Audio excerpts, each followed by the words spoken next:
السلام علیکم ورحمۃ اللہ وبرکاتہ۔ الحمد للہ رب العالمین واشهد ان لا الہ الا اللہ وحدہ لا شریک لہ واشهد ان محمدا عبدہ ورسولہ صلوات اللہ وسلامہ علیہ وعلی آلہ وعلی اصحابہ ومن اہتدی بہدیہ واستنى بسنتہ الی یوم الدین وبعد۔ اللہ کے فضل و کرم اور اس کی توفیق و احسان سے لگاتار ہر ہفتے آپ لوگوں کے سامنے عقیدہ واسطیہ کی شرح کی جاتی ہے، لیکن قبل اس کے کہ میں اس کتاب کی شرح کروں یا درس کا آغاز کروں، دو باتوں کی طرف میں تنبیہ دلانا چاہتا ہوں یا توجہ دلانا چاہتا ہوں تمام مسلمان بھائیوں کو، بالخصوص جو مسلک سلف پر چلنے والے ہیں اور بالاخص جو ہمارے متعاونین ہیں۔ دو مسئلہ ہے۔ پہلا مسئلہ ہے کہ صف کی درستگی کیسے کی جائے گی۔ اس سے پہلے بھی میں کئی بار یہ بات بتا چکا ہوں کہ صف کی درستگی کی شروعات کندھے سے ہوتی ہے، کہ آدمی کا کندھا بغل والے کندھے سے مل جائے، اس سے صف کی درستگی کی شروعات ہوتی ہے۔ کچھ لوگ کیا کرتے ہیں، پاؤں کو اپنے حجم سے زیادہ پھیلا لیتے ہیں۔ یہ درست نہیں ہے کہ آپ کا ٹخنے سے ٹخنا ملانے کے لیے پاؤں کو پھیلانا، یہ درست نہیں ہے۔ اللہ نے آپ کو جسم دیا ہے، اسی جسم کے مطابق انسان اپنے پاؤں کو پھیلاتا ہے۔ اگر آپ پاؤں زیادہ پھیلائیں گے تو پھر کندھا آپ کا نہیں مل پائے گا۔ جی ہاں، اور سب کی درستگی کندھے کے ملانے سے ہوتی ہے۔ جی ٹھیک ہے، کندھے سے کندھا، ٹخنے سے ٹخنا ملا کر کے مسجد میں یا صف میں نماز میں کھڑا ہونا چاہیے، لیکن اس کا مطلب یہ نہیں کہ اگر کوئی آدمی نہیں ملاتا ہے تو اپنے پاؤں کو پھیلاتے جائیے یہاں تک کہ خوب پھیلا دے پاؤں کو۔ یہ درست نہیں ہے۔ پاؤں اتنا ہی پھیلائیں جتنا آپ کے جسم کی حجم ہے، اتنا ہی۔ اس سے زیادہ پھیلانا اپنے جسم کے قد اور قامت کے لحاظ سے یہ صحیح نہیں ہے۔ یہ پہلی بات ہو گئی ہے۔ اور دوسری بات یہ ہے کہ ہمارے بہت سارے بھائی متعاونین بھی ہیں کہ فجر کی نماز اگر چھوٹ جاتی ہے، مسجد میں آتے ہیں تو سنت پڑھے بغیر پہلے ہی جماعت قائم کر لیتے ہیں۔ غلط طریقہ ہے یہ۔ اگر آپ کی سنت رہ گئی ہے، پہلے آپ سنت پڑھیے، پھر اگر جماعت سے پڑھتے ہیں تو پھر دوبارہ جماعت قائم کیجیے۔ پہلے سنت پڑھیے۔ یہ نہیں کہ جماعت ختم ہو گئی اور آپ کی نماز رہ گئی تو سنت پڑھے بغیر آپ جماعت شروع کر دیں، یہ صحیح نہیں ہے۔ پہلے آپ سنت پڑھیے، پھر جماعت قائم کیجیے۔ اللہ کے رسول صلی اللہ علیہ وسلم سفر میں تھے اور جگہ آپ نے پڑاؤ ڈالا تو دھوپ نکل آئی، سورج نکل آیا، اس کے بعد لوگ بیدار ہوئے تو آپ صلی اللہ علیہ وسلم وہاں سے کوچ کیا اور آگے جا کر کے پہلے آپ نے سنت پڑھی، اس کے بعد آپ نے جماعت قائم کی۔ تو فجر کی جو سنت ہے یہ بڑی اہمیت اس کی ہے، سنت موقدہ ہے، یہ بڑی اہمیت ہے۔ اور آپ صلی اللہ علیہ وسلم نے فجر کی سنت کبھی بھی نہیں چھوڑا زندگی میں، اس لیے پہلے سنت پڑھ لیں، اس کے بعد جماعت قائم کریں۔ ہاں اگر جماعت کھڑی ہے تو ظاہر بات آپ جماعت میں شامل ہوں گے، اس کے بعد پھر سنت پڑھ لیجئے۔ لیکن اگر آپ کی جماعت چھوٹ گئی ہے تو آتے ہی فوراً جماعت نہ کھڑی کر لیں اور پھر جو ہے اقامت کہہ دیں اور جماعت شروع کر لیں ایک دو آدمی کے انتظار کر کے۔ یہ غلط طریقہ ہے۔ پہلے سنت پڑھیے، اس کے بعد اگر آپ جماعت قائم کرنا چاہتے ہیں اس کے بعد جماعت قائم کیجیے۔ جی ہاں، کچھ لوگوں کی عادت ہے یہ کہ وہ فجر کے بعد آتے ہیں، جماعت ختم ہو جاتی ہے، آتے ہی فوراً جماعت شروع کر دیتے ہیں سنت پڑھے بغیر۔ جی الا یہ کہ اگر وہ گھر میں سنت پڑھ لیے ہیں، لیکن گھر میں سنت پڑھنا بھی جائز نہیں ہوگا ان کے لیے، جماعت چھوڑ کر کے جماعت قائم مسجد کے اندر آپ گھر میں سنت پڑھ رہے ہیں، یہ بھی جائز نہیں ہے۔ اس لیے ان کے لیے یہی ہے کہ پہلے سنت پڑھیں، اس کے بعد جماعت قائم کریں۔ اللہ تعالی ہم سب کو سنت کے مطابق عمل کرنے کی توفیق دے، آمین۔ مصنف رحمۃ اللہ علیہ فرماتے ہیں فلا عدول علی اہل السنۃ والجماعۃ اما جاء به المرسلون فانه الصراط المستقیم صراط الذین انعم اللہ علیہم من النبیین والصدیقین والشہداء والصالحین۔ آج اتنی عبارت ہی کی شرح ہم کریں گے اور اس کے بعد پھر مصنف رحمۃ اللہ علیہ نے اس کے بعد قرآن کی آیتیں اور صورتیں دلیل کے طور پر پیش کرنا شروع کیا ہے۔ اس کے بعد اگلے درس میں انشاءاللہ ان تمام آیتوں اور صورتوں کو آپ کے سامنے پڑھا جائے گا اور اس کی شرح انشاءاللہ کی جائے گی۔ مصنف فرماتے ہیں فلا عدول علی اہل السنۃ والجماعۃ اما جاء به المرسلون۔ اہل سنت والجماعت کیا کرتے ہیں؟ جو انبیاء اور رسول کی تعلیمات ہے ان تعلیمات سے انحراف نہیں کرتے ہیں۔ جو رسول اللہ رب العالمین نے دنیا کے اندر بھیجے ہیں ان کی جو تعلیمات ہیں ان تعلیمات کے خلاف نہیں جاتے ہیں۔ کون؟ اہل سنت والجماعت۔ اور یہاں اہل سنت والجماعت سے مراد کون ہیں؟ جو سلف صالحین کے عقیدے پر ہیں اور ان کے منہج پر چلنے والے ہیں، وہ مراد اہل سنت والجماعت، سنت کی اتباع کرنے والے اور جماعت کے ساتھ رہنے والے۔ کون سی جماعت؟ صحابہ کی جماعت۔ سب سے پہلی جماعت وہی ہے صحابہ کی، جنہیں ہمارے نبی نے تیار کیا، ہمارے نبی نے تربیت کی، اور ان کے عمل میں کہیں بھی اگر کوئی کمی نظر آئی تو اللہ رب العالمین نے آسمان سے ان کی اصلاح فرمائی، اسی لیے اللہ رب العالمین نے ان کے لیے جنت کی بشارت دی ہے۔ تو سب سے پہلی جماعت کون سی ہے؟ صحابہ کی جماعت ہے۔ تو صحابہ کی جماعت پر قائم رہنے والے اور سنتوں کی اتباع کرنے والے، پیروی کرنے والے، یہ اہل سنت والجماعت ہے۔ کیا ان کا طرۂ امتیاز ہے؟ کیا ان کا تخصص ہے یا اختصاص ہو؟ یہ ہے کہ لا عدول اہل سنت والجماعہ اما جاء بہ المرسلون، انبیاء اور رسول جو کچھ لے کر کے آئے ہیں ان کی خلاف ورزی نہیں کرتے، انہی کے راستے پر چلتے ہیں۔ اور رسول کیا لے کر کے آئے؟ تمام نبیوں اور رسولوں کا دین ایک تھا۔ ان الدین عند اللہ الاسلام، اللہ کے نزدیک جو پیارا دین ہے، کون سا دین ہے وہ؟ اور جو پسندیدہ دین ہے وہ دین اسلام ہے۔ تمام نبیوں اور رسولوں کا دین ایک تھا۔ اللہ کے رسول صلی اللہ علیہ وسلم کی حدیث ہے کہ ہم جو انبیاء ہیں کیا ہیں؟ اللہتی بھائی ہیں، ہم سب کا دین ایک ہے اور شریعتیں الگ الگ ہیں۔ تو سب کا دین ایک تھا، دین اسلام۔ سب کی دعوت یہی تھی، توحید کی طرف اور شرک چھوڑنے کی طرف، اور اللہ رب العالمین کے جو اسماء صفات ہیں جن کا تعلق توحید سے ہے ان کی طرف انہوں نے لوگوں کو دعوت دی کہ اللہ کے اسماء صفات پر ایمان لانا اور اس کی تشبیہ نہ دینا، ان کے نہ اللہ کے نام و صفات کا انکار نہ کرنا۔ یہ جو تمام انبیاء کی تعلیمات ہے، انہی تعلیمات پر اہل سنت والجماعت، سلف صالحین کے عقیدے اور منہج پر قائم رہنے والے، چلنے والے، اسی کی اتباع کرتے اور اسی کی پیروی کرتے، کیونکہ تمام انبیاء کی تعلیمات یہی تھیں، یہی تمام انبیاء لے کر کے آئے تھے۔ ان کے ہاں کوئی اختلاف نہیں تھا۔ اللہ کے نام و صفات کے تعلق سے توحید، ایمان، غیبیات اور اس طریقے اسلام کے جو اصول اور مبادی ہیں کوئی اختلاف نہیں تھا، سب کا دین ایک تھا۔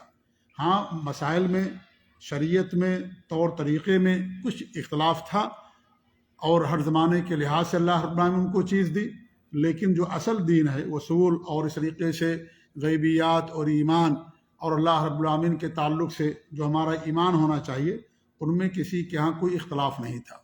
ہر نبی نے یہی تعلیم دی ہے اللہ کے نام و صفات کی طرف، کہ اللہ کا کوئی ہمسر نہیں، اللہ کا کوئی نظیر نہیں، اللہ کا کوئی شبیہ اور اس کا کوئی شریک نہیں، وہ تمام چیزوں سے بے نیاز ہے، یکتا ہے، اور وہ جس طریقے سے اپنی ذات کے لحاظ سے یکتا ہے اسی طریقے سے جو اس کے نام و صفات ہے اس میں بھی یکتا ہے، اس کا کوئی شریک نہیں۔ یہ تمام نبیوں کی دعوت تھی۔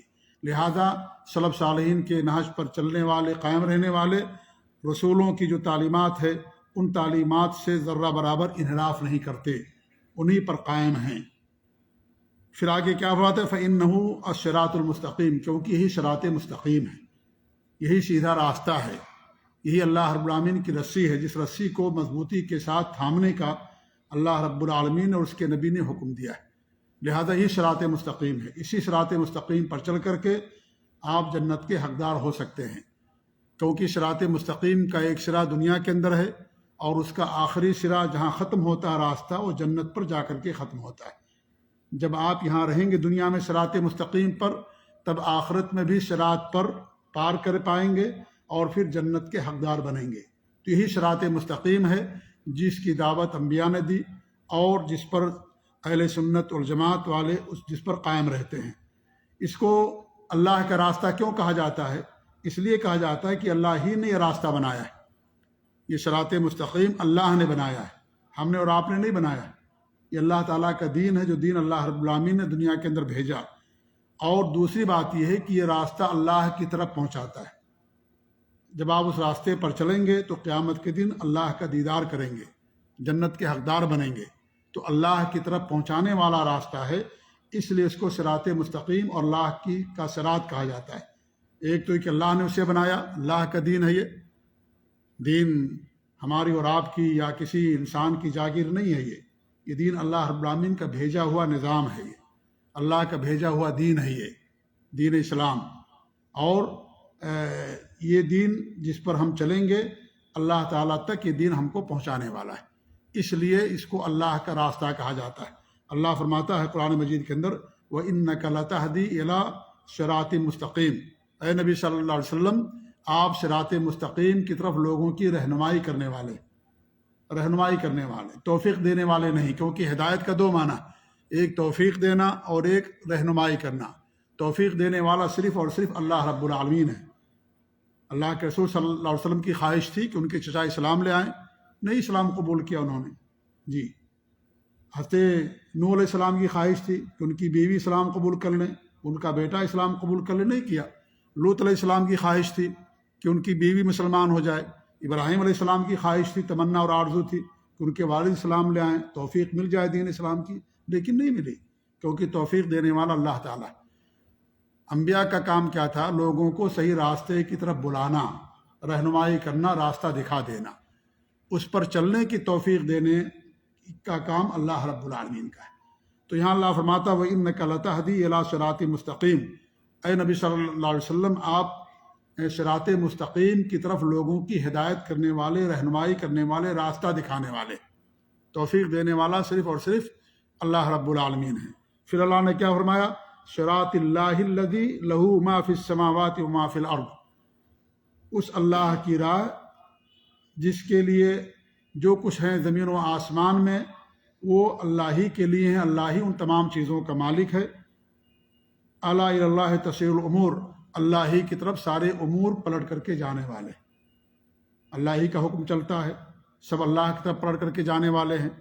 اس لیے یہ صراط اللہ ہے، اللہ رب العالمین کی راہ ہے، اللہ تعالیٰ کا صراط، اللہ تعالیٰ کا راستہ ہے، کیونکہ اللہ نے اسے بنایا، اللہ کا دین ہے، اور اللہ رب العالمین کی طرف یہ سارے راستے، یہ دین جو ہے انسان کو پہنچانے والا ہے۔ اور صراط مستقیم ایک ہی ہے۔ اللہ فرماتا ہے وَأَنَّ هَٰذَا صِرَاطِي مُسْتَقِيمًا، یہ میرا سیدھا راستہ ہے، فَاتَّبِعُوهُ، اس صراط مستقیم کی اتباع اور پیروی کرو، وَلَا تَتَّبِعُوا السُّبُلَ، اور اس صراط مستقیم کو چھوڑ کر کے اور جو راستے ہیں ان راستوں کی اتباع نہ کرو، ان راستوں کے پیچھے نہ چلو۔ فَتَفَرَّقَ بِكُمْ عَنْ سَبِيلِهِ، کیوں؟ اس لیے کہ راستے تمہیں جو صراط مستقیم ہے، جو اللہ تک پہنچانے والا راستہ ہے، اس راستے سے تم کو گمراہ کر دیں گے، بھٹکا دیں گے۔ ذَلِكُمْ وَصَّاكُمْ بِهِ لَعَلَّكُمْ تَتَّقُونَ، اسی بات کے اللہ رب العالمین نے تم کو وصیت کی ہے تاکہ تم تقوی اختیار کرنے والے بن جاؤ، متقی بن جاؤ، اپنے آپ کو جہنم سے بچا لو اللہ کا تقوی اختیار کر کے۔ تو یہ اللہ رب العالمین کی وصیت ہے، یہ صراط مستقیم کی، جو اللہ رب العالمین نے آسمان سے بھیجا ہے دین اسلام کی شکل میں، جسے اللہ رب العالمین نے قرآن اور حدیث کے اندر محفوظ کر دیا ہے، اور قیامت تک یہ محفوظ رہے گا۔ انا نحن نزلنا الذکر وانا لہ لحافظون، ہم ذکر کے نازل کرنے والے ہیں اور اس کی حفاظت بھی کرنے والے ہم ہیں۔ یہاں ذکر سے مراد کیا ہے؟ قرآن و حدیث، دین اسلام مراد ہے، کیونکہ دین اسلام قیامت تک رہے گا۔ جب تک دنیا میں ایک موحد رہے گا اس وقت تک قیامت قائم نہیں ہوگی۔ قیامت کب قائم ہوگی؟ جب اللہ کا نام لینے والا کوئی دنیا کے اندر باقی نہیں رہے گا۔ تو ذکر سے مراد دین اسلام ہے جو قرآن اور حدیث کے اندر محفوظ ہے۔ تو اللہ رب العالمین نے یہ جو ہے یہ صراط مستقیم ہے، یہ ذکر ہے، اور اسی کے اللہ رب العالمین نے ہم سب کو وصیت کی ہے، لہذا اسی پر چل کر کے انسان جنت کا حقدار بن سکتا ہے۔ عبداللہ بن مسعود رضی اللہ عنہ کی حدیث سنن نسائی کی روایت ہے، اور مسند احمد کی، وہ کہتے ہیں کہ اللہ کے رسول صلی اللہ علیہ وسلم نے اپنے داہنے ہاتھ سے ایک لکیر کھینچی، لمبی لکیر، تو کہا کہ یہ سیدھا راستہ ہے، یہ کیا ہے؟ صراط مستقیم ہے۔ پھر اس راستے کے دائیں طرف اور بائیں طرف بہت سارے راستے کھینچے، لکیریں کھینچی، ٹیڑھی میڑھی لکیریں بہت ساری کھینچی، تو آپ نے کیا فرمایا کہ یہ وہ راستے ہیں کہ ہر راستے کے اوپر شیطان بیٹھا ہوا ہے جو لوگوں کو اپنے راستے کی طرف بلاتا ہے۔ پھر ہمارے نبی نے اس آیت کریمہ کی تلاوت کی جو ابھی میں نے پڑھا، وَأَنَّ هَٰذَا صِرَاطِي مُسْتَقِيمًا فَاتَّبِعُوهُ وَلَا تَتَّبِعُوا السُّبُلَ فَتَفَرَّقَ بِكُمْ عَنْ سَبِيلِهِ ذَٰلِكُمْ وَصَّاكُمْ بِهِ لَعَلَّكُمْ تَتَّقُونَ۔ اللہ کا راستہ ایک ہی ہے، حق ایک ہی ہے، اللہ کا دین ایک ہی ہے۔ بہت سارے لوگ کہتے ہیں کہ مکہ جانے کے لیے بہت سارے راستے ہیں، ٹھیک ہے، مکہ جانے کے بہت سارے راستے ہیں، لیکن جنت جانے کا ایک ہی راستہ ہے، وہ صراط مستقیم ہے۔ اللہ کے رسول نے خط کھینچا، باقاعدہ لکیر کھینچی، کہا یہ سیدھا راستہ جنت تک لے جانے والا ہے، باقی جو راستے ہیں وہ جنت تک نہیں لے جائیں گے۔ وہ شیطان ہر راستے پر کھڑا ہوا ہے اور وہ شیطان اس راستے کی طرف بلاتا ہے۔ اور اللہ کے رسول صلی اللہ علیہ وسلم کی ایک لمبی حدیث ہے جس میں آپ نے قیامت کی بہت ساری نشانیاں بیان کی، یہ بھی آپ نے فرمایا کہ آخری وقت میں جہنم کی طرف بلانے والے بہت سارے دعات ہوں گے۔ جی، یہاں شیطان سے مراد وہی ہے کہ جو دعات ہیں، باطل کے دعات، گمراہی کی طرف بلانے والے، شرک کی طرف بلانے والے، اور اس طریقے سے سلف صالحین کے عقیدے کے خلاف لوگوں کو دعوت دینے والے، یہ سب کے سب دعات ہیں جو جہنم کے دروازے کی طرف لوگوں کو بلانے والے۔ دعات کے معنی ہوتے بلانے والے، تو لفظ داعی یا لفظ عالم یا لفظ دعات کی کوئی مقدس لفظ نہیں ہے کہ آپ کسی کے بارے میں سمجھیں کہ وہ داعی ہیں، وہ عالم ہیں، تو آپ کہیں کہ بھائی وہ تو عالم دین ہیں، وہ تو داعی نہیں۔ یہ کوئی مقدس لفظ نہیں ہے، یہ جو گمراہی کی طرف بلائے اسے بھی داعی کہا گیا ہے۔ جو باطل علماء ہیں ان کو بھی قرآن کریم میں عالم کہا گیا ہے، جی وہ بھی عالم ہیں، وہ باطل کے عالم ہیں، حق کے عالم نہیں ہیں، وہ غلط راستے کے عالم ہیں، صحیح راستے کے عالم نہیں ہیں وہ۔ اسے لفظ عالم اور لفظ داعی کوئی مقدس لفظ نہیں ہے کہ آپ اس کے سامنے عالم لکھا ہوا دیکھ لیں، سن لیں کہ وہ داعی ہے، وہ عالم ہے، دھوکہ کھا جائے، نہیں۔ ہمارے پاس ایک میزان، ایک ترازو ہے، کتاب اللہ اور سنت رسول، اس پر آپ کو فٹ کرنا ہے، سلف صالحین کے فہم کے مطابق اس پر آپ کو تولنا۔ اگر آ جائے الحمدللہ، وہ صحیح حقیقی عالم دین ہے، حقیقی داعی ہے جو اللہ کے دین کی طرف اور جنت کی طرف بلانے والا ہے۔ تو ہمارے نبی صلی اللہ علیہ وسلم فرماتے ہیں کہ آخر وقت میں ایسے لوگ ہوں گے دعات الی ابواب جہنم، جہنم کے دروازوں کی طرف لوگوں کو بلانے والے۔ تو ایسے لوگوں کو پہچاننا بھی ہے اور ایسے لوگوں سے دوری بھی اختیار کرنا ہے۔ ہم بدعات اور باطل کیوں جاننا چاہتے ہیں؟ تاکہ ہم اپنے آپ کو ان سے بچا سکیں، ان سے دوری اختیار کریں۔ اگر نہیں جانیں گے، کتنے ایسے سارے لوگ ہیں جو نہیں جانتے ہیں کہ حقیقی اور داعی کون ہے، کتاب اللہ اور سنت رسول کی طرف بلانے والے داعی کون ہیں۔ واٹس ایپ پر، میڈیا پر دیکھتے ہیں، قرآن کی کوئی آیت پیش کر دیا، کوئی حدیث پیش کر دیا، اس کو فالوور بن جاتے ہیں، سننے والے بن جاتے ہیں۔ ہمیں پہچاننا ہے کہ کون صحیح ہے۔ جیسے ڈاکٹر کے لیے آپ پہچانتے ہیں کہ کون صحیح ڈاکٹر ہے، کون اچھا علاج کرتا ہے، کون جو ہے بہتر ڈاکٹر ہے۔ آپ پوچھتے ہیں، لوگوں سے مشورہ لیتے ہیں اور اس کی کارکردگی دیکھتے ہیں، کتنا آپریشن اس نے کیا ہے، کتنا کامیابی اس کو ملی ہے، یہ سب آپ دیکھتے ہیں۔ تو اس دین کے معاملے بھی دیکھنا ہمارے لیے ضروری ہے۔ یہ نہیں کہ قرآن کی آیت اور حدیث پیش کر دینے والے کے پیچھے بھاگتے چلے جائیں، نہیں، یہ بھی دیکھنا ضروری کہ اس کی بات سلف صالحین کے عقیدے کے مطابق ہے یا منہج کے مطابق ہے کہ نہیں مطابق ہے۔ یہ ترازو ہمارے لیے جو اللہ رب العالمین نے اس میں اوپر سے اتارا ہے، اس پر ہم کو تمام کی باتوں کو فٹ کرنا ہے۔ جی ہاں، تو یہ بہت سارے ہیں جو باطل کی طرف لوگوں کو بلاتے ہیں، تو ان کو بھی ہمیں جاننا ہے تاکہ اپنے آپ کو بچائیں۔ جیسے چھولا ڈاکٹر جاننے کی آپ کوشش کرتے ہیں، یا کوئی آدمی آپ کو زمین لینا ہے کہ نہیں ہے، جو فراڈ کرتے ہیں، آپ جانتے ہیں کہ فلاں لوگ معتمد نہیں، فراڈ کرتے ہیں، وہ کتنے لوگوں کو دھوکہ دیا، پیسہ لے لیا، زمین نہیں دیا، اور جو گھر نہیں دیا، دکان نہیں دیا، پیسہ کھا گئے۔ تو آپ ان کو جانتے ہیں، کوشش کرتے ہیں ہاں بھائی فلاں لوگوں سے بچنا ہے۔ تو میرے بھائیو، اس سے کہیں زیادہ ضروری جاننا ہمارے لیے کہ دین کے ڈاکو کون ہیں، کہ جو آپ کا مال کھا جائیں گے، بھرپائی اس کی ہو جائے گی دنیا کے اندر، اللہ تعالیٰ مال دے دے گا آپ کو، لیکن اور اگر ملا بھی نہیں تو کوئی بڑا خسارہ نہیں ہوگا۔ مال کا خسارہ بڑا خسارہ نہیں ہے، دین کا خسارہ سب سے بڑا خسارہ ہے۔ دین اگر نکل گیا، سب کچھ نکل گیا۔ جی، اللہ تعالیٰ کے انتقام اور اس کے عذاب کے ہمیشہ کے مستحق ہو جائیں گے۔ اس لیے جیسے ہمیں دنیا کے جو لٹیرے ہیں، ڈاکو ہیں اور فراڈ کرنے والے ہیں، ان کو ہم جاننا چاہتے ہیں اور انسان کوشش کرتا ہے، اس سے کہیں زیادہ ضروری ہے کہ جو دین کے نام پر لوگوں کو دھوکہ دیتے ہیں اور توحید کے نام پر شرک لوگوں کو پلاتے ہیں، یا اس طریقے سنت کے نام پر بدعات کی ترویج اشاعت کرتے ہیں، ایسے لوگوں کو جاننا ہمارے لیے ضروری ہے۔ تو صراط مستقیم کیا ہے؟ جو نبی لے کر کے آئے ہیں، اور اس صراط مستقیم پر اہل سنت والجماعت والے قائم ہیں، وہی صراط مستقیم پر جس پر یہ لوگ ہیں۔ امام ابن القیم رحمۃ اللہ علیہ نے ایک بہت اچھی بات کہی ہے، وہ کہتے ہیں، اور یہ بات بتائی جاتی رہتی، بہت سارے علماء نے بات کہی ہے، ہم بھی کہتے رہتے ہیں، کہتے ہیں کہ افرد الصراط علی الحق واحد، اللہ رب العالمین نے یہاں صراط کو مفرد بیان کیا کیونکہ حق ایک ہے، صراط مستقیم، آپ پڑھتے ہیں سورہ فاتحہ میں اہدنا الصراط المستقیم، ایک راستہ، صراط مستقیم ایک ہی ہے، کئی نہیں ہے وہ زیادہ کہ آپ جو بھی راستے پکڑ لیں گے سب جنت کے اندر لے کر جائے گا، نہیں، اللہ نے ایک ہی راستہ بنایا، تمام نبیوں کا دین ایک تھا، سب کا راستہ ایک تھا۔ تو فرماتے ہیں کہ اللہ رب العالمین نے صراط کو کیوں ایک بنایا، مفرد جمع نہیں کیا، سنگولر یعنی پلورل نہیں ہے، کیوں؟ اس لیے لِأَنَّ الْحَقَّ وَاحِدٌ، اس لیے کہ حق ایک ہی ہے، وہ ہوا صراط اللہ المستقیم، اور وہ اللہ رب العالمین کا سیدھا راستہ ہے، الذی لا صراط یوصل الیہ سواہ، اس راستے کے علاوہ کوئی راستہ نہیں ہے جو اللہ تعالیٰ تک پہنچانے والا، ایک ہی راستہ ہے جس کو اللہ نے آسمان سے نازل کیا ہے۔ انبیاء آسمان سے نازل نہیں کیے گئے، لیکن اللہ نے دین کو آسمان سے نازل کیا ہے، قرآن اللہ نے اوپر سے اتارا، حدیث اللہ نے اوپر سے اتاری، تو یہ اوپر سے آنے والی چیز ہے، وہی ایک راستہ ہے جو انسان کو اللہ تعالیٰ کی طرف پہنچانے والا ہے، بہت سارے راستے نہیں ہیں، جیسے ہمارے لوگ کہتے ہیں آپ کوئی بھی کر لیں سب وہیں پہنچانے والا، نہیں، غلط بات ہے یہ، وہ وہاں نہیں پہنچائے گا، وہ جہنم کی طرف پہنچائیں گے۔ جی ہاں، اللہ نے جنت کی طرف جانے کا ایک ہی راستہ بنایا ہے، اسی راستے پر آپ چل سکتے ہیں۔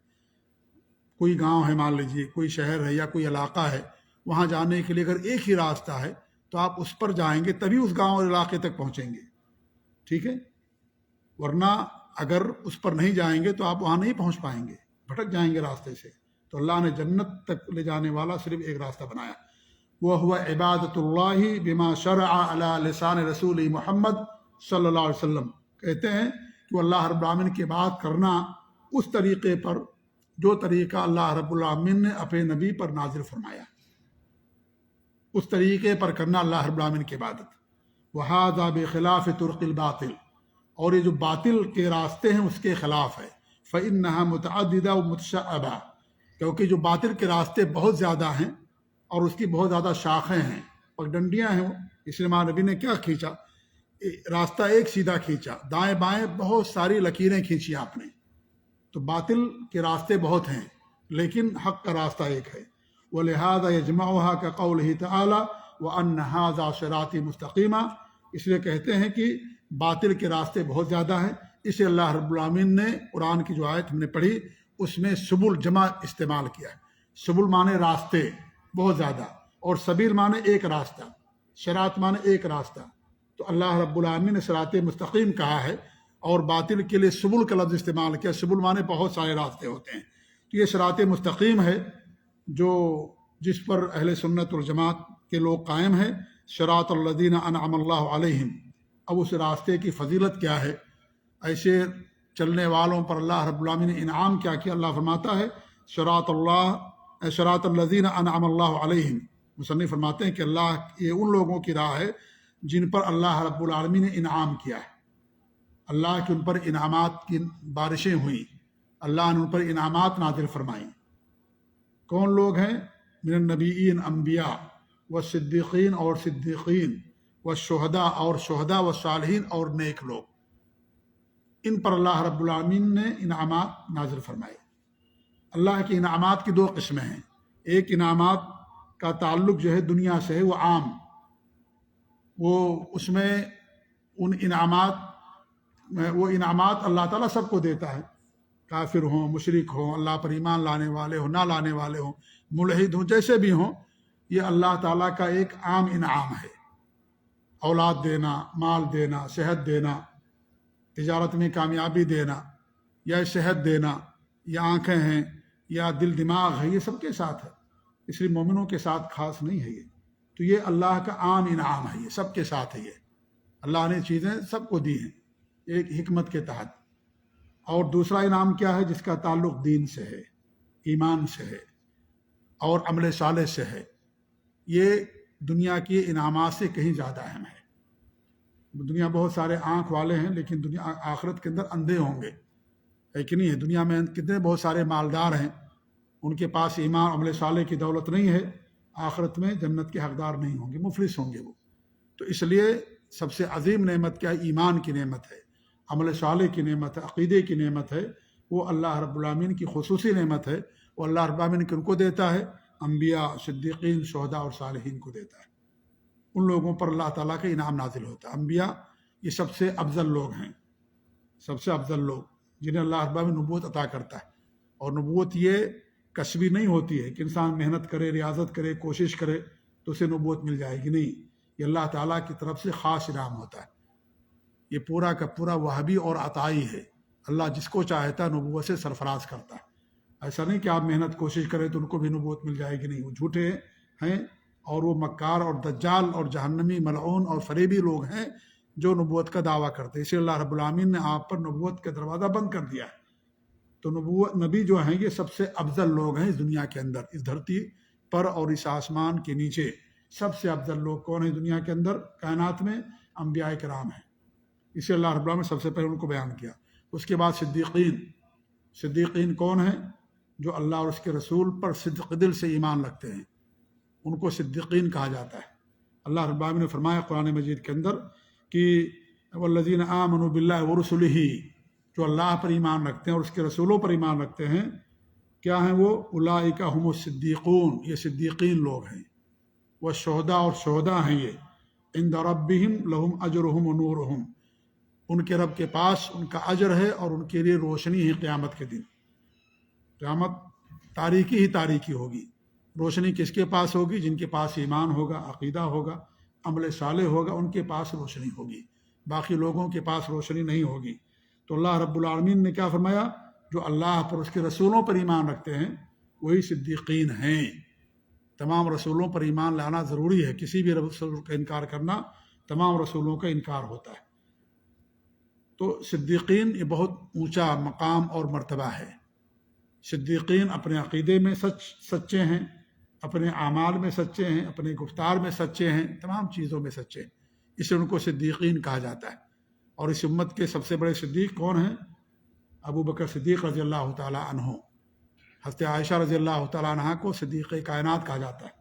حضرت مریم بھی صدیقہ تھی، وہ بھی صدیقہ تھیں. اللہ رب العالمین کے بارے میں فرمایا ہے حضرت مریم کے بارے میں کہ مل مسیح ابن مریم الا رسول قد خلت من قبلہ الرسل وامہ صدیقہ کانا یاکلان الطعام. سورہ مائدہ کی آیت ہے کہ حضرت عیسیٰ علیہ السلام کون؟ یہ بھی ایک رسول تھے جیسے ان سے پہلے رسول گزر چکے ہیں. یہی بات اللہ رب العالمین ہمارے نبی کے بارے میں فرمائی ہے، وما محمد الا رسول قد خلت من قبلہ الرسل. وہی بات اللہ رب العالمین حضرت عیسیٰ علیہ السلام کے بارے میں فرمائی. اللہ فرماتا ہے کہ عیسیٰ علیہ السلام کون؟ یہ بھی جیسے اللہ کے بہت سارے رسول گزر چکے ویسے یہ بھی اللہ کے رسول. اس کے بعد کیا فرمائی؟ وامہ صدیقہ، ان کی ماں صدیقہ تھی. کانا یاکلان الطعام، یہ دونوں کھانا کھاتے تھے، دونوں کھانا کھاتے تھے. لہذا یہ خدا اور رب کیسے ہو سکتے ہیں؟ یہ معبود کیسے ہو سکتے؟ دونوں کھانا کھاتے تھے. حضرت مریم بھی کھانا کھاتی تھی اور حضرت عیسیٰ علیہ السلام بھی کھانا کھاتے تھے. انسانوں میں سے تھے دونوں، اور انسان کی ضروریات میں سے ہے. کھانے کے محتاج تھے وہ دونوں. نبی بھی کھانے کا محتاج ہوتا ہے لیکن آرام کرنے کا محتاج ہوتا ہے، اللہ کی عنایتوں کا محتاج ہوتا ہے. اور اللہ رب العالمین پر یہ ساری ضرورتیں نازل کرتا دیتا اللہ رب العالمین جیسے اور انسانوں کو دیتا ہے. تو یہ دونوں جب کھانا کھاتے تھے تو کھانے کے محتاج ہو گئے، جبکہ اللہ تعالیٰ کسی کا محتاج نہیں ہے. یہ نقص ہے، یہ کھانا کھانا کہ بغیر کھانا کھائے انسان نہ چل سکے، نقص ہے یہ. لہذا اللہ رب العالمین ہر نقص سے پاک ہے. تو یہ اللہ فرماتا ہے کہ دونوں کھانا کھاتے تھے.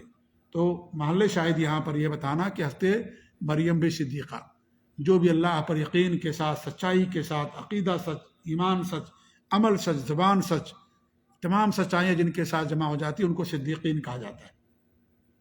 وہ صدیق ہوتے ہیں. اس کے بعد وہ شہداء یعنی جو اللہ کی راہ میں اللہ کے کلمے کی سربلندی کے لیے اخلاص کے ساتھ اپنی جان دے دیں، ان کو شہداء کہا جاتا ہے. جمع یہ اور اس کی واحد شہید آتی ہے. اور اس امت کے سب سے افضل اور سب سے بڑے شہید کون ہیں؟ جی امیر حمزہ رضی اللہ تعالیٰ عنہ. کچھ لوگ حضرت حسین کا نام لے لیں گے فوراً. حضرت امیر حمزہ رضی اللہ عنہ وہ سید الشہداء، ہمارے بھی ان کو سید الشہداء قرار دیا حدیث کے اندر.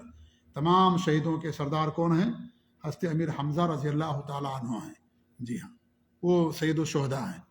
تو شہداء ایک تو وہ، اور وہ حقیقی شہداء ہیں دنیا کے لحاظ سے بھی اور آخرت کے لحاظ سے بھی، جو اللہ تعالیٰ کے کلمے کی سربلندی کے لیے اخلاص کے ساتھ اپنی راہ اللہ کی راہ میں، اپنی جان اللہ کی راہ میں قربان کر دیں، شہید ہو جائیں، قتل ہو جائیں، ان کو شہداء کہا جاتا ہے، شہید کہا جاتا ہے. نمبر 2، ایسے بھی شہید ہیں جن کو حکماً شہید کہا گیا ہے، دنیا میں ان پر شہید کا حکم لاگو نہیں ہوگا، جیسے جو اللہ کی راہ میں شہید ہوتے ہیں ان کے بارے میں ان کے کچھ مختلف احکام ہیں، الگ الگ احکام ہیں ان کے، لیکن کچھ اور شہید ہیں جن کو حکماً شہید کہا گیا ہے، حقیقتاً وہ شہید نہیں ہیں، جیسے جو پیٹ کے بیماری میں جس کی وفات ہو جائے، یا عورت زچگی کے وقت اس کی وفات ہو جائے، یا کوئی انسان پانی میں ڈوب کر کے مر جائے، یا کوئی انسان پر دیوار گر جائے، بلڈنگ گر جائے اس کے اندر مر جائے، یا کوئی جل کر کے مر جائے، یہ سب حکماً شہید ہوتے ہیں۔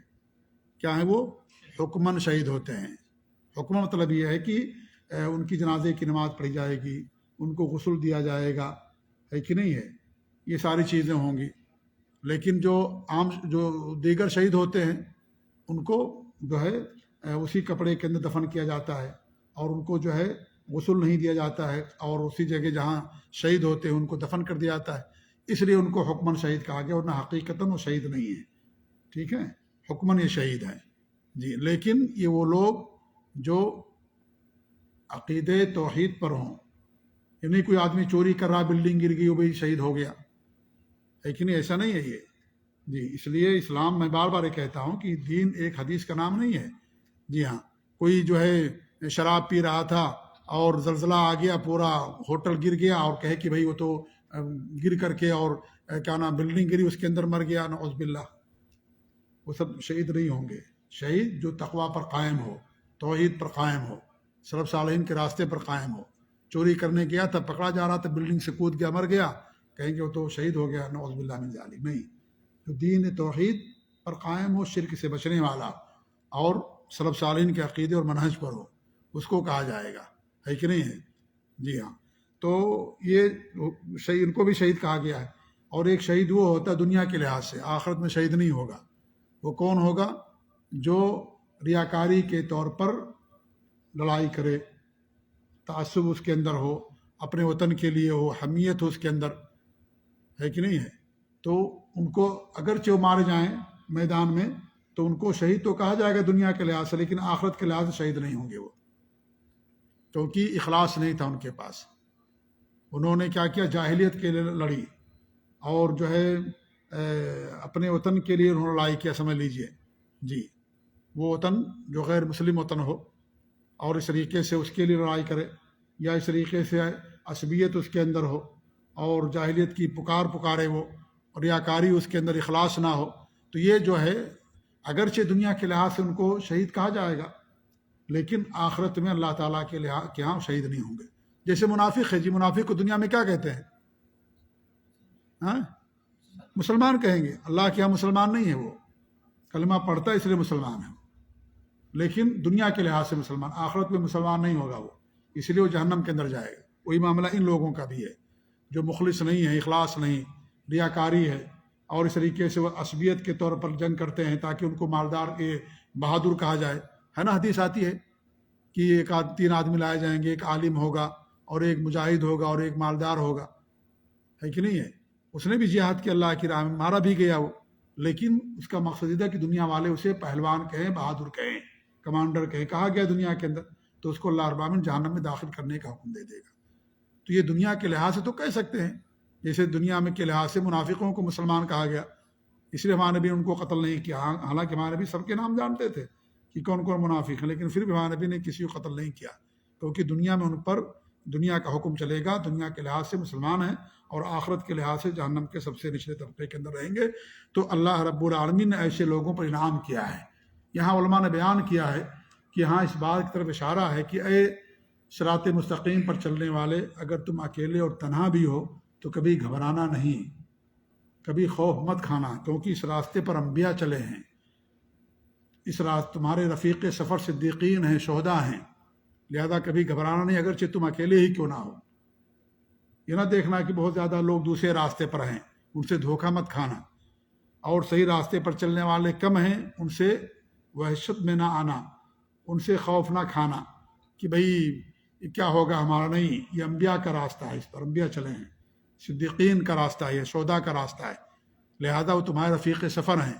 آپ کسی راستے پر چل رہے ہوں اور آپ کے ساتھ ہی چلنے والے بہترین معاون مددگار ہوں، ہمیشہ ساتھ دینے والے، مدد کرنے والے، تو آپ کو راستے میں کوئی تکلیف ہوگی، آپ کو کوئی خوف لاحق ہوگا، آپ کہیں گے ماشاء اللہ بہت اچھا قافلہ ہمارا، سب ایک مزاج کے ہیں، سب مدد کرنے والے، تعاون کرنے والے، ایک ساتھ جو ہے کیا نام ہے، ایک ساتھ قافلہ چل رہا ہے، بڑے آسانی کے ساتھ آپ کا قافلہ گزرے گا۔ اس لیے آپ اچھے لوگوں کو ڈھونڈتے ہیں قافلے میں، حج پہ جانا ہے، عمرے پر جانا ہے، یا اس طریقے سے اور کہیں سفر کرنا ہے، اپنے ہم مزاج، اپنے ہم خیال، اپنے لوگوں کو انسان ڈھونڈتا تاکہ راستے میں اگر کچھ ہو تمہارا ساتھ دیں گے وہ۔ تو آپ کا جو راستہ ہے صراط مستقیم کا انبیاء کا راستہ ہے، اس لیے کبھی گھبرائیں نہیں کہ ہم کم ہیں، اگرچہ آپ کم ہیں لیکن اللہ تعالیٰ کے ہاں وزن کے لحاظ سے بہت زیادہ ہے۔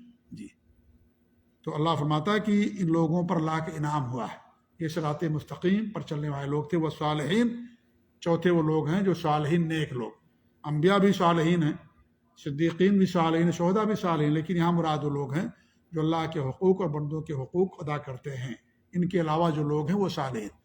انبیاء، صدیقین، شہداء سب صالحین ہیں، لیکن صالحین میں کوئی ضروری نہیں ہے کہ جو ہے وہ نبی بھی ہو، ہے کہ نہیں ہے، صالح ہے وہ لیکن نبی نہیں ہے، وہ صدیق نہیں ہے، وہ شہید نہیں ہے وہ، لیکن ہر نبی کیا ہوگا، وہ صالح ضرور ہوگا، کیونکہ صالحیت ہر نبی کے اندر، صدیق کے اندر کوٹ کوٹ کر بھری ہوتی ہے، ان کے ہاں تقویٰ اور صالحیت اور نیکی تمام چیزیں موجود ہوتی ہیں۔ تو صالحین یہ عام ان تینوں قسم کے علاوہ جو لوگ ہیں ان کو صالحین کہا گیا، نیک لوگ جو اللہ کے بھی حقوق ادا کرتے ہیں، بندوں کے بھی حقوق ادا کرتے ہیں۔ یہ بھی بہت ضروری ہے، بندوں کے حقوق ادا کرنا بھی، اللہ کا حق ادا کرنا ضروری ہے، بندوں کا حق بھی ادا کرنا ضروری ہے۔ حقوق العباد بہت اہمیت کا حامل ہے یہ۔ قیامت کے دن اگر ہم نے بندوں پر ظلم کیا ہے تو ہماری ساری نیکیاں دوسروں کو دے دی جائیں گی، جی ہاں، اور اگر نیکیاں کم پڑ جائیں گی تو جس پر ہم نے ظلم کیا ہے ان کا ظلم ہمارے اوپر ڈال دیا جائے گا۔ وہاں توحید صرف کام نہیں آئے گی، بعد میں کام آئے گی، پہلے نہیں کام آئے گی۔ پہلے جہنم میں جانا ہی پڑے گا اگر نیکیاں کم پڑ گئی، بعد میں توحید کام آئے گی، پہلے نہیں آئے گی۔ بہت سارے لوگ موحدین ہیں ماشاءاللہ، لیکن بہت ظلم کرتے ہیں، زمینیں ہڑپتے ہیں، قبضہ کرتے ہیں، لوگ قتل کرتے ہیں، کہتے ہیں جنت کے اندر چلے جائیں گے، ہم تو موحد ہیں۔ نعوذ باللہ من ذالک، یہ کہنا بہت بڑی زیادتی ہے یہ، جی ہاں بہت بڑی زیادتی ہے۔ کیا جہنم، دنیا کی آگ کی چنگاری ہم نہیں برداشت کر سکتے، دھوپ نہیں برداشت کر سکتے، جہنم کی آگ کو برداشت کر سکتے ہیں؟ کب تک جہنم میں رہیں گے اللہ بہتر جانتا، کب تک جہنم میں انسان وہ رہے گا۔ اس لیے کبھی انسان کو یہ بات نہیں کہنی چاہیے، جی ہاں، کہ بھئی ہم تو توحید پر ہیں، جو بھی کر لیں، ہم تو ایک دن جائیں گے جنت کے اندر، یہ سب نہیں کہنا چاہیے انسان کو۔ یہ سب تعلی، غرور، گھمنڈ ہے، یہ اللہ تعالیٰ کو یہ پسند نہیں ہے۔ انسان کو متواضع ہونا چاہیے، انسان کو پھر نیکیوں کم سمجھنا چاہیے اور گناہوں کو بڑا سمجھنا چاہیے۔ حقوق العباد بہت اہمیت کا حامل ہے میرے بھائیوں، بہت زیادہ اہمیت کا حامل ہے، جی ہاں۔ اس لیے بندوں کا حق بھی ادا کریں، کسی پر ظلم نہ کریں، کسی کا مال نہ کھائیں، کسی کا حق نہ کھائیں، اور اس طریقے سے ان کے جو حقوق ہیں ان کو ادا کریں، جی۔ اور لفظ عباد یہ بہت عام ہے، اس کے اندر سارے لوگ آتے ہیں، آپ کے ماں باپ آئیں گے، آپ کی بیوی آئے گی، آپ کے بچے آئیں گے، اور آپ کے دوست احباب آتے ہیں، پڑوسی آتے ہیں، پورا کے پورے سب آتے ہیں۔ عباد یہ عام لفظ، سارے کے سارے اس کے اندر داخل ہو جاتے ہیں۔ اسے سب کا حق ادا کریں، اگر حق نہ ادا نہیں کریں گے تو قیامت کے دن بڑا سخت معاملہ ہو سکتا ہے ہمارے ساتھ۔ اللہ تعالیٰ دعا کہ اللہ رب العالمین ہم سب لوگوں کو توحید خالص پر قائم رکھے، بندوں کے بھی حقوق ادا کرنے کی توفیق دے، اللہ تعالیٰ شرک سے محفوظ رکھے، سلف صالحین کے منہج پر قائم رکھے، آمین۔ وجزاکم اللہ خیر، وصلی اللہ علی محمد وعلی آلہ وصحبہ اجمعین۔ السلام علیکم ورحمۃ اللہ وبرکاتہ۔